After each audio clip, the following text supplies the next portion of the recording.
Hai guys, balik lagi di Cheers Project. Hari ini aku mau cerita alur film Inhuman Kiss tahun 2019. Film ini menceritakan tentang kisah cinta terlarang antara manusia dan hantu kuyang. Jadi selama beberapa menit ke depan, aku akan menemani aktivitas gabut kalian guys. So, stay tune.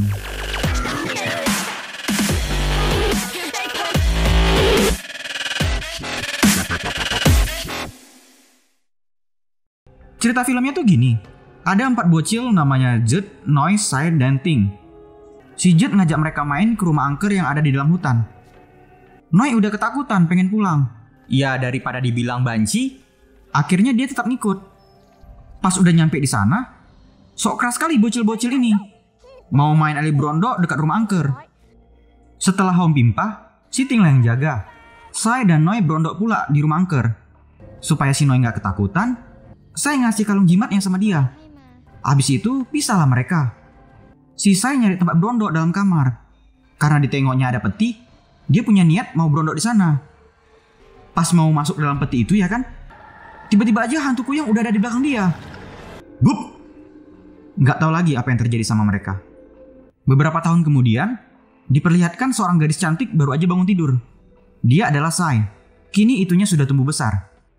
Waktu dia lagi mau ngerapiin tempat tidurnya, ketengok dia ada bercak darah di kasur.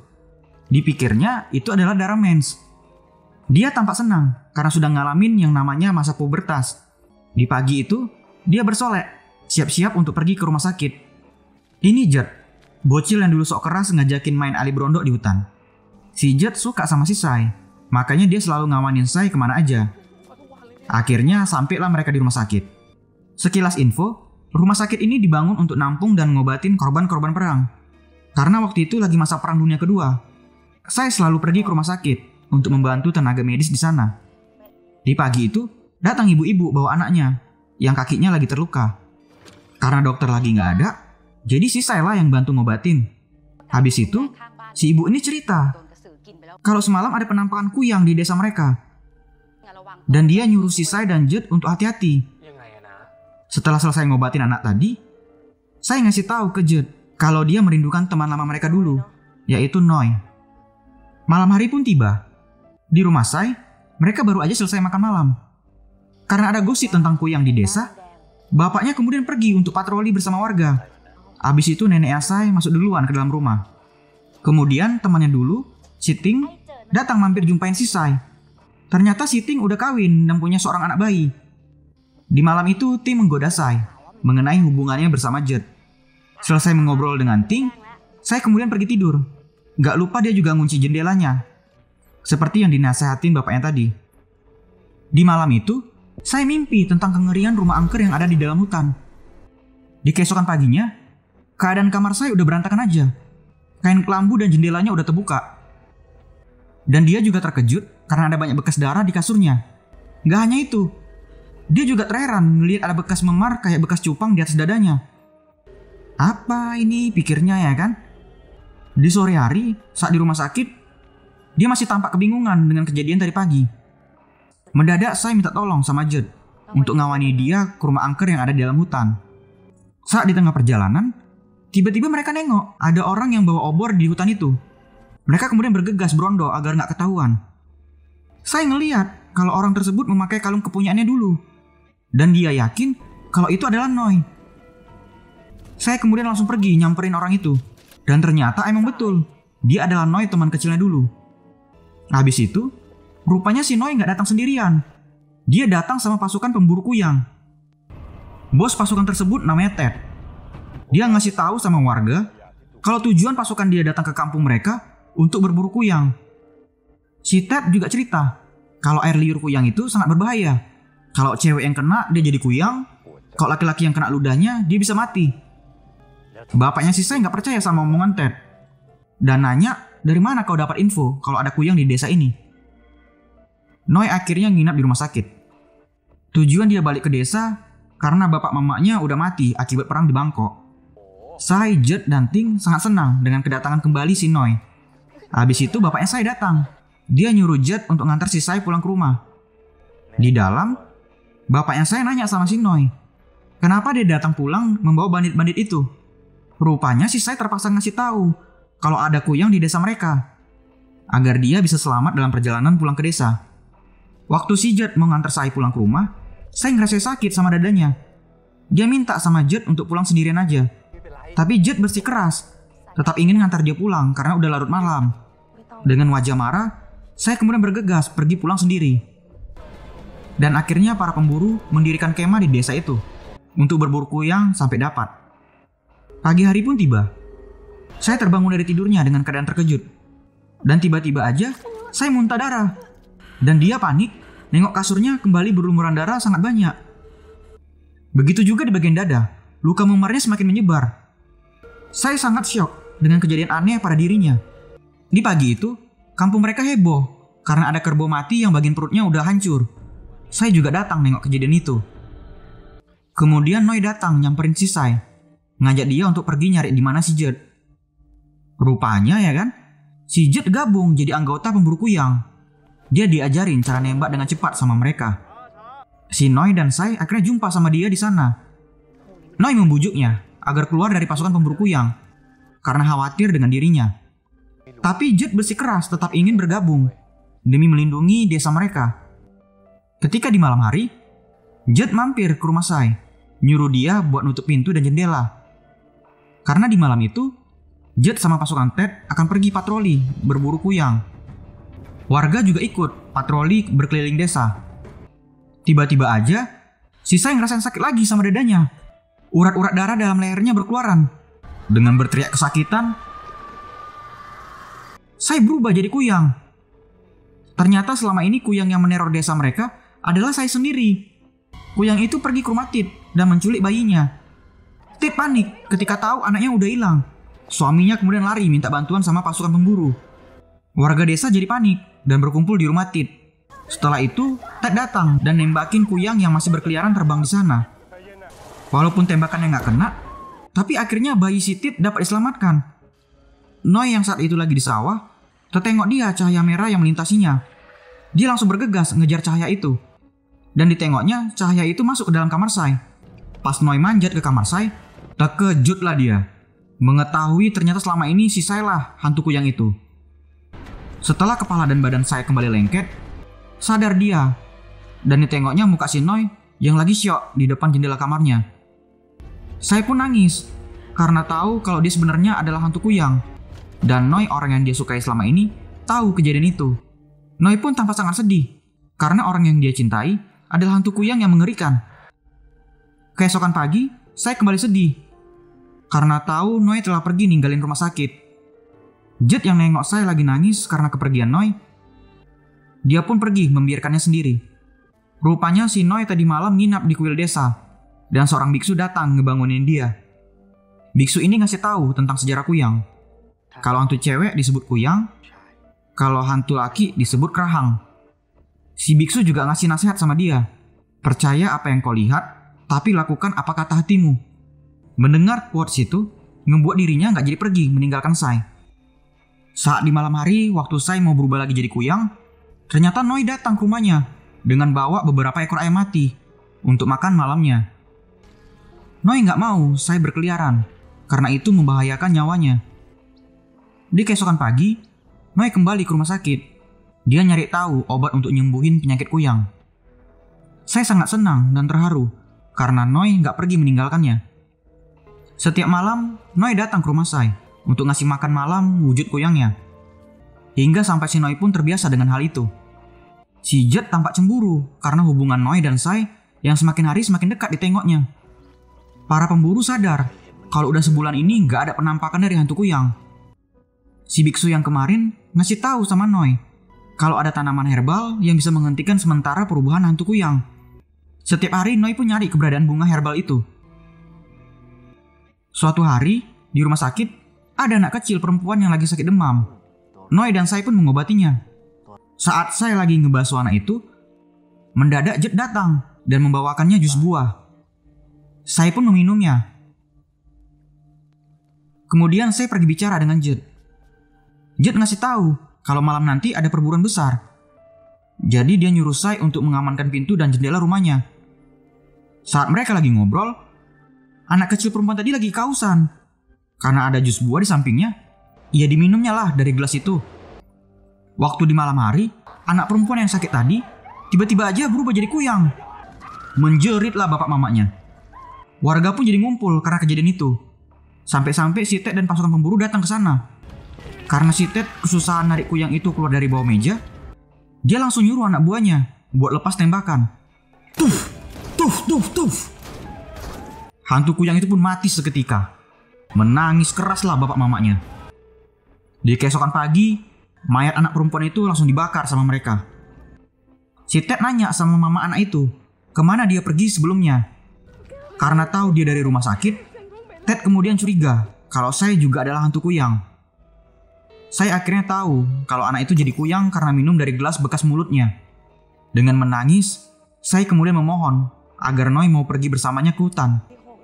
Karena dia dapat penglihatan kalau ada sesuatu hal di sana. Saat di malam hari, Noi dan saya sembunyi-sembunyi pergi menuju ke hutan. Dan ternyata si Ted, Judd, dan anak buahnya lagi ngintilin mereka. Setelah sampai di hutan, dengan instingnya ternyata saya nemuin obat herbal kuyang. Perubahan hantu kuyang pun bisa dipending dengan makan tanaman itu. Mereka kemudian ngambil sebanyak-banyak mungkin tanaman yang ada di sana. Di indahnya ladang tanaman itu, Noi terpesona dengan kecantikan Sai. Dia kemudian ingin mencipok bibirnya. Tapi Sai ngasih tahu kalau bibirnya sangat beracun karena dirinya adalah kuyang. Tapi ya karena udah sange, dia nggak peduli lagi dengan hal itu. Dan dia memberanikan diri untuk mencipok bibir Sai. Mereka berdua pun akhirnya bercipukan mesra. Mampus. Rupanya si Judd dan pasukan pemburu udah nyampe di sana. Si Judd nengok kalau mereka berdua lagi asik cipokan. Ngamuklah si Judd. Terbakar api cemburu dia. Dipukulinya lah si Noi sampai babak belur. Ted dan anak buahnya ngejar si Sai yang udah kabur duluan. Sai yang ketakutan, akhirnya dia terpaksa masuk ke dalam rumah angker. Di dalam rumah itu, dia kembali teringat dengan kejadian waktu kecil. Pas mereka lagi main Ali Brondo. Ternyata di malam itu, hantu kuyang udah mencipok bibirnya. Itulah yang ngebuat si Sai jadi hantu kuyang. Setelah itu, tiba-tiba aja Sai marah dan berubah jadi kuyang. Ted dan anak buahnya yang udah sampai di sana langsung dibunuh sama kuyang. Karena dengar suara tembakan, Judd langsung bergegas menuju rumah itu. Dan dia ngalangin si Ted yang berusaha nembakin hantu kuyang. Ted pun marah dan langsung nyampain badan si Judd. Habis itu si Noi datang dan nengok si Judd udah pingsan tergeletak. Tiba-tiba aja dia dengar suara kayak auman binatang buas dari langit. Dia nyari suara itu. Angin kencang pun datang. Dan nampak dia kalau ada dua makhluk yang saling kejar-kejaran di atas langit. Dan mendadak angin itu pun berhenti. Dan makhluk itu udah ngilang. Noi kembali ke rumah angker. Dan dia terkejut karena Judd udah gak ada lagi di sana. Dan ternyata si Sai udah kembali lagi jadi manusia. Pagi hari pun tiba. Noi mengantar pulang Sai dengan sembunyi-sembunyi. Saat udah di kamar, saya langsung nyimpan obat herbalnya di dalam kain bersih. Karena neneknya mendadak manggil, dia langsung ngeletakin obat itu di atas lemari.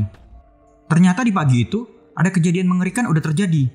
Semua pemburu dan warga yang ada di kemah udah bermatian semuanya. Dan usus-usus juga berkeluaran dari perut mereka. Tiba-tiba aja, dengan sempoyongan, Ted datang sambil bawa si Judd yang udah pingsan.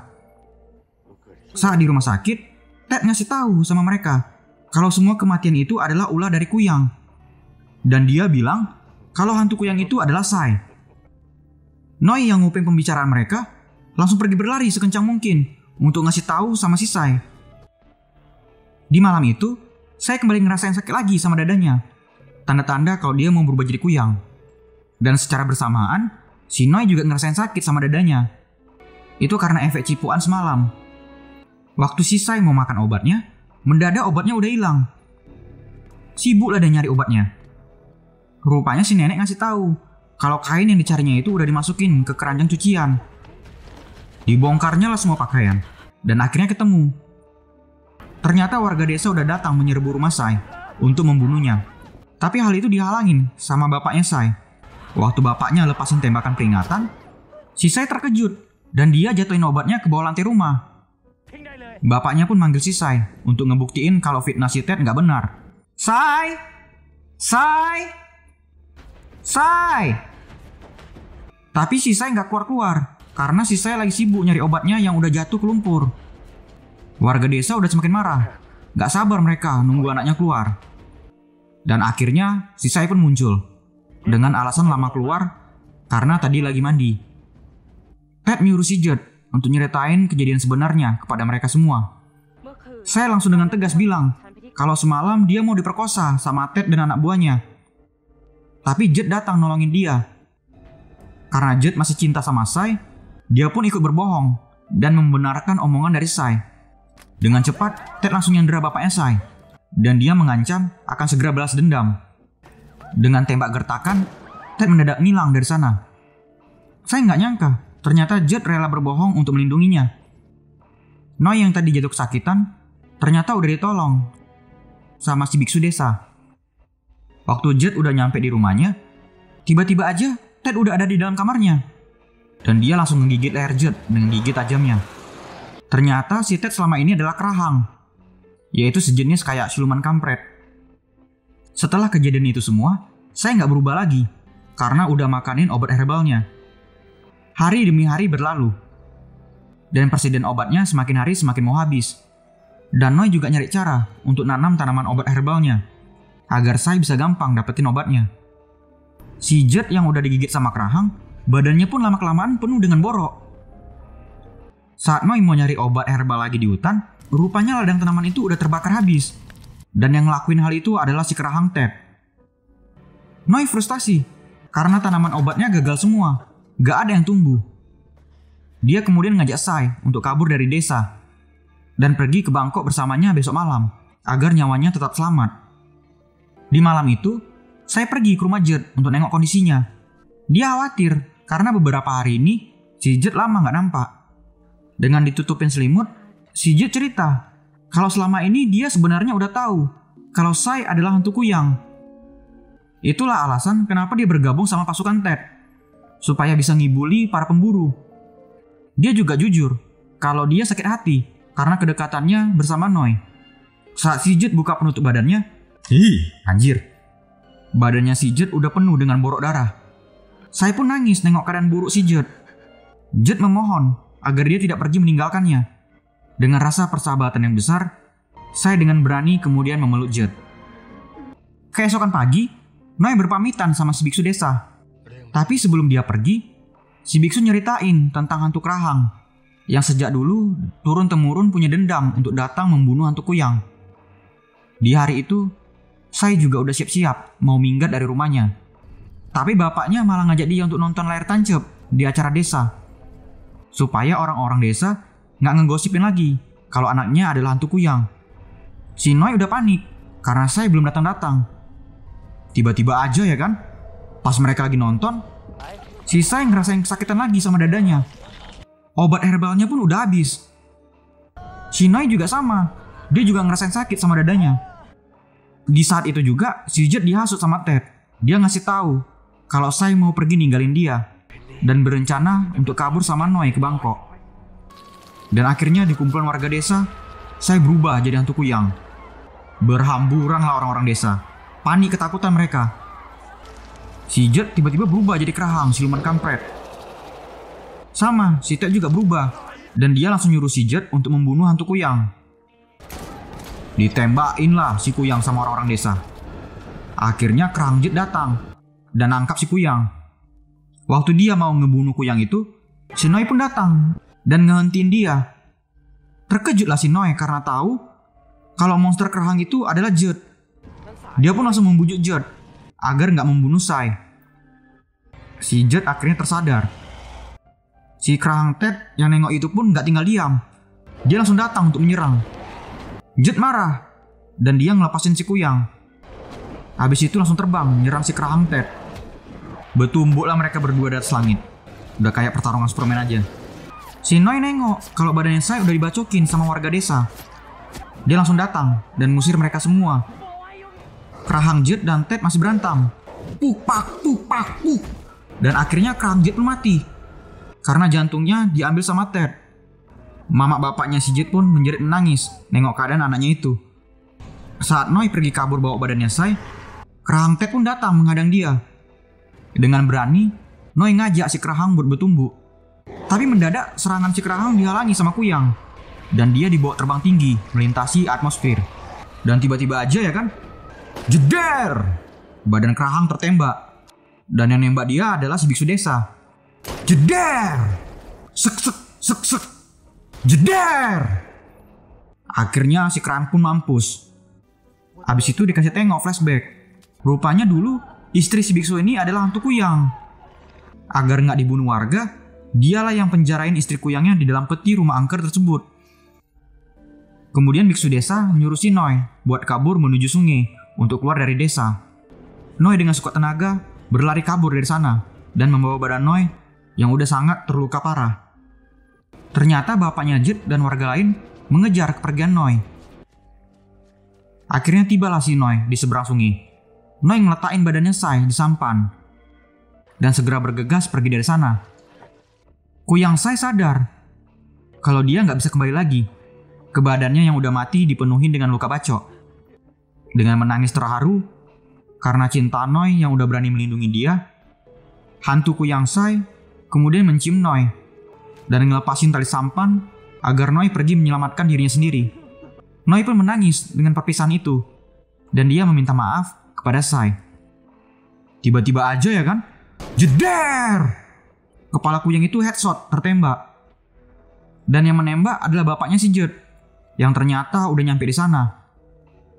Noi langsung berlari keluar dari sampan dan menangis keras atas kematian si hantu Kuyang Sai. Film kemudian ditutup dengan flashback kehidupan Sai saat masih kecil hingga tumbuh dewasa. Dan kenangan saat Jet, Sai, dan Noi lagi duduk di pematang sawah. Mereka bertiga mengikat janji setelah perang usai bersama-sama akan pergi ke kota Bangkok. Film pun tamat. Oke guys, demikian alur cerita film Inhuman Kiss tahun 2019. Bertemanlah dengan banyak orang agar kamu tidak kuyang, kurang kasih sayang. Dukung channel Cheers Project agar lebih berkembang ke depannya. Terima kasih and cheers!